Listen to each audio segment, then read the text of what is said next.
حضرت عمر رضی اللہ تعالیٰ عنہ ہی او جلیل القدر صحابی نے کہ جدوں انہاں دی شہادت ہوندی ہے تو انہاں دی چار پائی تے قریب ایک شخص کھڑا او اے بات کہہ رہے آئے اللہ اکبر کبیرہ کہ اللہ دی قسم ہے مینوں نبی دے اصحاب دے اندر کوئی دوسرا شخص ایسا نظر نہیں آندا کہ جس نو دیکھ کے میں ایک خواہش کر سکاں کہ کاش میں بھی اس جیسے اعمال لے کے اللہ دے حضور پیش ہوواں۔ اللہ اکبر کبیرہ۔ اور صحابہ بیان کر دینے کہ جس وقت اسی دیکھیا تو او حضرت علی رضی اللہ تعالی عنہ سی جو ایک کلمات کہہ رہے سی اور جناب حسرت دا خواہش دا جناب اظہار کر رہے سی کہ کاش میرے عمل بھی عمر بن خطاب جیسے ہوندے اور میں ایسے عمل لے کے اپنے رب دے حضور حاضر ہو جاندا۔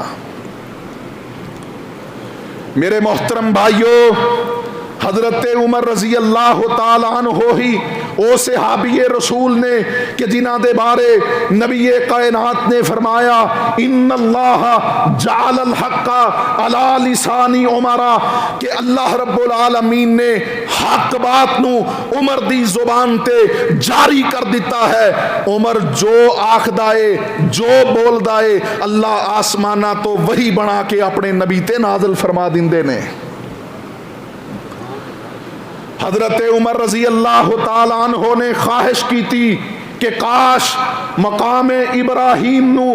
جائے نماز بنا دیتا جائے، مقام ابراہیم تے اللہ رب العالمین نماز پڑھنے نو لازم قرار دے دین۔ میرے محترم بھائیو، حضرت عمر نے خواہش کی تھی، اللہ رب العالمین نے قرآن بنا کے نازل فرما دیتا وَاتَّخِذُوا مِن مَّقَامِ إِبْرَاهِيمَ مُصَلَّى، کہ اس وقت تک کوئی عمرہ کرنے والا اس وقت تک اودا عمرہ مکمل نہیں ہوئے گا، کوئی حاجی حج کرن والا اودا حج مکمل نہیں ہوئے گا، کوئی جناب طواف کرنے والا اودا طواف مکمل نہیں ہوئے گا جب تک کہ او بیت اللہ دے 7 چکر لگا کے مقام ابراہیم دے قریب 2 رکعت نماز ادا نہیں کر لیندا۔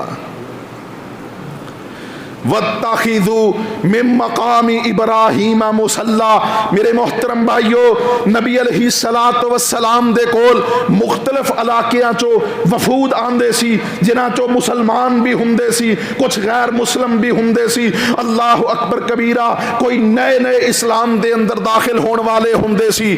نبی علیہ السلام دے پیارے صحابی حضرت عمر نے کہا کہ اے اللہ دے پاک پیغمبر جی، جس وقت تو آڈے کو وفود آن، لوگ آن مسائل پوچھن واسطے، جناب تو آڈے ہاتھے بیعت کرن واسطے، کلمہ پڑھن واسطے لوگ آن، اللہ دے پاک پیغمبر جی تسی امہات المومنین نو پردے دا حکم دے دیا کرو۔ اللہ اکبر کبیرہ۔ حضرت عمر نے اپنی خواہش دا اظہار کیتا، آسمان والے رب نے قرآن بنا کے نازل فرما دیتا، فرمایا وَإِذَا سَأَلْتُمُوهُنَّ مَتَاعًا فَاسْأَلُوهُنَّ مِن وَرَاءِ حِجَابٍ ذَلِكُمْ أَطْهَرُ لِقُلُوبِكُمْ وَقُلُوبِهِنَّ وَمَا كَانَ لَكُمْ أَن تُؤْذُوا رَسُولَ اللَّهِ۔ اللہ رب العالمین نے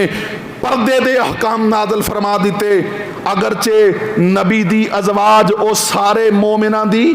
ماما نے، لیکن اللہ رب العالمین نے فرمایا وَإِذَا سَأَلْتُمُوهُنَّ مَتَاعًا فَاسْأَلُوهُنَّ مِن وَرَاءِ حِجَابٍ، اگرچہ وہ تہاڈیاں ماما نے، اس دے باوجود تسی جدوں انہاں دے کولوں کوئی سوال کرو، کوئی مسئلہ پوچھو تو پردے دی اوٹ دے اندر انہاں دے کولوں سوال کرو۔